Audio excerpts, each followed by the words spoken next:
गुरु घासीदास जी, संत गाडगे जी महाराज, नारायण गुरु और बाकी उन संतों को भगवान महावीर जैन, जिन्होंने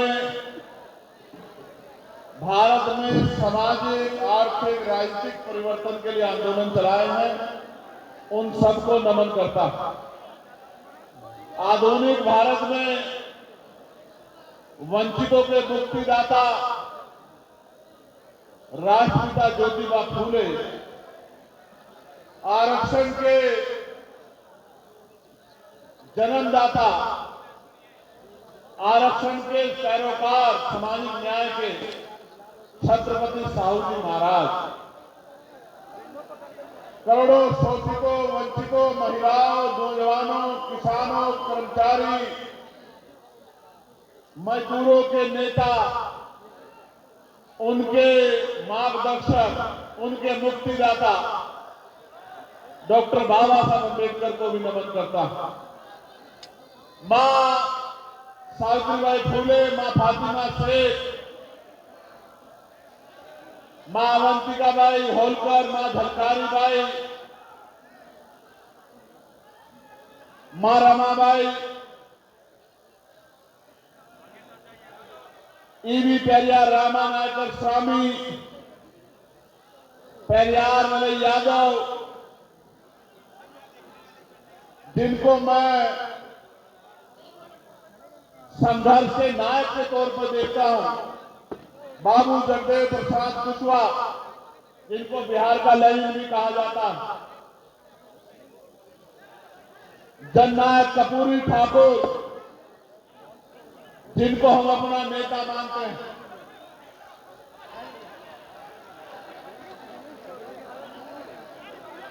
महामना रामसु वर्मा, चौधरी महाराज सिंह भारती, बाबू शिवदयाल चौरसिया, संतराम बीए प्रजापति, बर्मानंद लोधी जी, मान्यवर दीना भाना वाल्मीकि और मान्यवर शास्त्री काशीराम जी को भी नमन करता हूं। और अगर बिहार में आके श्रद्धेय बाबू जगजीवन राम को भी आप याद नहीं करते तो ये एक बहुत बड़ा धोखा हो जाएगा। तो मैं बाबू जगजीवन राम साहब को भी नमन करता हूं, उनको भी याद करता हूं, क्योंकि उनका योगदान भी कम नहीं है। जितना योगदान उनका है, हाशिए पे पड़े समाज को सरकारी नौकरी देकर जिस तरह से उन्होंने खड़ा किया है, ये भी कोई और शायद नहीं कर पाता। या ये कहिए कि संकल्प में किसी और नेता को इतना मौका ही नहीं मिला कि वो इस तरह के प्रयास को आगे बढ़ा पाता। मुझे एक पर्ची दी गई है जिसमें लिखा गया है कि भोजपुरी के ये 2 शब्द मैं जरूर कहूं। का हाल बा? ठीक बानू सब? और ये मैं समझता हूं कि ठीक तो नहीं। जब तक बिहार में एनडीए की सरकार रहेगी तब तक ठीक कैसे रहेगा, मुझे बताओ। तो आप कह रहे हैं ठीक है, अच्छी बात है, लेकिन मैं मानता हूं कि ठीक नहीं है, ठीक करना पड़ेगा।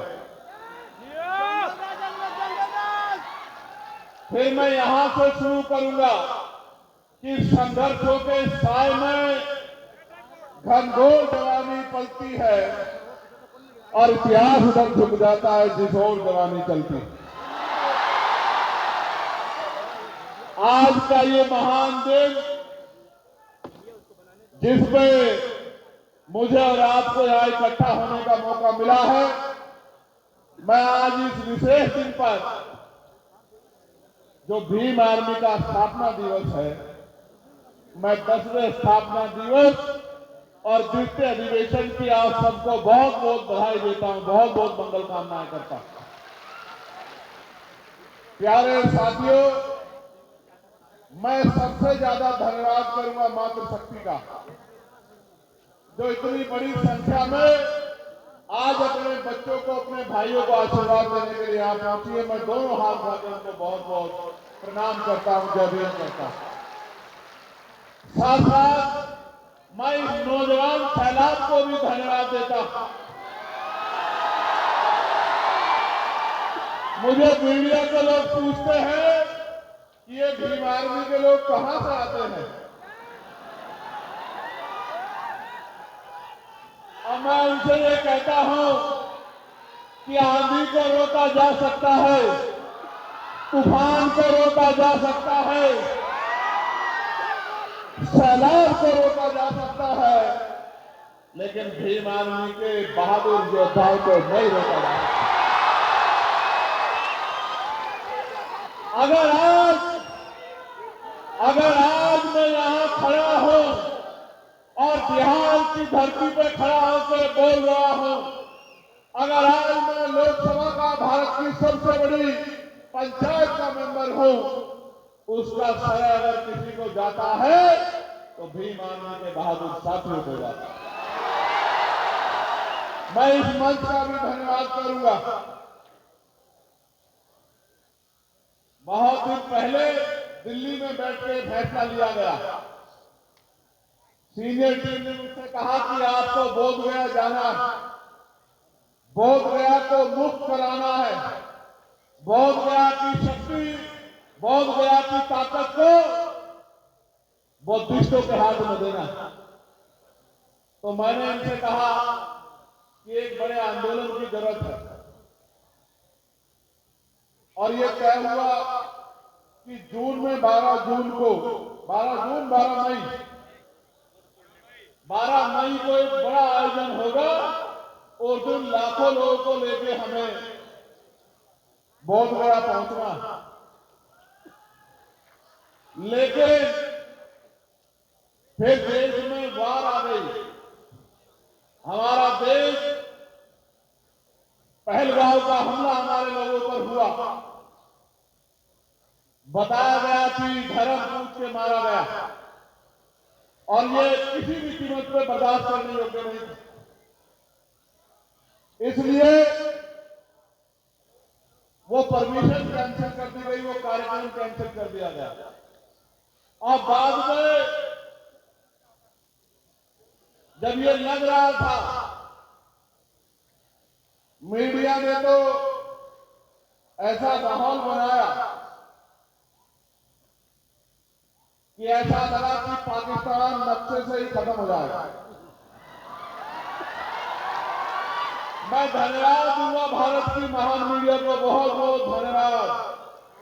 जो काम सरकार नहीं कर पाए, आपने टीवी चैनल के माध्यम से कर दिया। इस्लामाबाद पहुंच गए हैं, रावलपिंडी पहुंच गए हैं, कराची पहुंच गए हैं।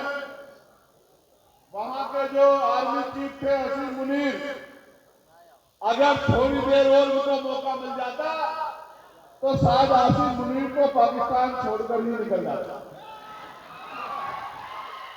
मैंने भी अपने साथियों को फोन किया कि भाई सिचुएशन अच्छी नहीं है, कश्मीर में तो प्लॉट मिलेगा नहीं मिलेगा, लेकिन पाकिस्तान की तरफ जरूर ध्यान रखना।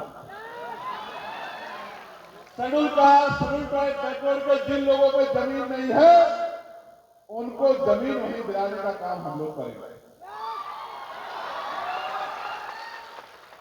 मीडिया के चैनल पर बैठे एक्सपर्टों ने तो इस तरह का माहौल बनाया, ऐसा लगा कि यहां से घुस गए हैं, सूत्रों द्वारा पता लगा यहां से घुस गए हैं। मैं ये कहता हूं कि अगर वॉर भी ना हो, क्योंकि वॉर किसी देश के लिए अच्छी बात नहीं, वॉर में जान जाती, आर्थिक नुकसान होता, बंटवारे होते, दूरियां पैदा होती, लेकिन अगर मीडिया का बस चले तो ये वॉर करवा दो। इसलिए उस दिन मैंने महान मीडिया के आगे प्रणाम किया और ये तय किया कि इनकी सारी बातों में भरोसा नहीं करना। प्यारे साथियों, आज हम ये अधिवेशन जो मैंने आपको विषय बताया कि 12 मई को जो कार्यक्रम होना था वो नहीं हो पाया क्योंकि वोट जैसी सिचुएशन बन गई थी, तो सीनियर कमेटी ने तय किया कि हम लोग अधिवेशन बिहार में करेंगे। और पूरी कमेटी, क्योंकि हमारे यहाँ लोकतंत्र है, पूरी कमेटी ने डिसाइड किया तो हम लोगों ने इस बात को माना कि अधिवेशन बिहार में ही होगा। और अधिवेशन बिहार के भी बोधगया में होगा, लेकिन फिर से बोधगया में इतना बड़ा हॉल नहीं मिला क्योंकि अधिवेशन खुले में नहीं हो सकता। अधिवेशन तो हॉल में ही होता, कोई हॉल नहीं मिला इतना बड़ा, और फिर परमिशन को भी दिक्कत हुई। तो मैं सबसे पहले धन्यवाद दूंगा बिहार की पूरी टीम को, भाई अमर ज्योति जी को, भाई जौहर साहब को, रितेश जी को, रामे प्रधान जी को, और मेरे प्यारे भाई कमल सिंह वालिया जी को, जिन्होंने लंबे समय तक यहाँ रहकर मेहनत करके इस अधिवेशन को सफल कराने का काम किया। और मैं अपने भीम आर्मी के प्रदेशों के नेतृत्व को भी धन्यवाद देता हूं, भाई हिमांशु जी को, भाई कुलदीप जी को, भाई जितेंद्र जी को, भाई अनिल जी को, भाई सुनील बलसेर जी को, जिन्होंने यहां पहुंचकर अपनी जिम्मेदारी को निर्वहन करने का काम किया। किस तरह से कार्यक्रम सफल हो इसमें उसने पूरी ताकत लगाई। कुछ लोगों को बोलने का मौका भी नहीं मिला, जैसे कुलदीप जी को नहीं मिला, समय कभी कारण, लेकिन मैं उनका धन्यवाद करता हूं। और मैं देश भर से चल के आए, किसी प्रदेश से 4 लोग, किसी 6 लोग, किसी 10 लोग, जो थोड़े थोड़े 10% लोग देश भर से आए हैं, चाहे वो मध्य प्रदेश के हमारे भीम आर्मी आजाद समाज पार्टी के नेता हो, चाहे हमारे बंगाल के नेता हो, चाहे हमारे झारखंड के नेता हो, चाहे हमारे उत्तर प्रदेश के सीनियर नेता हो।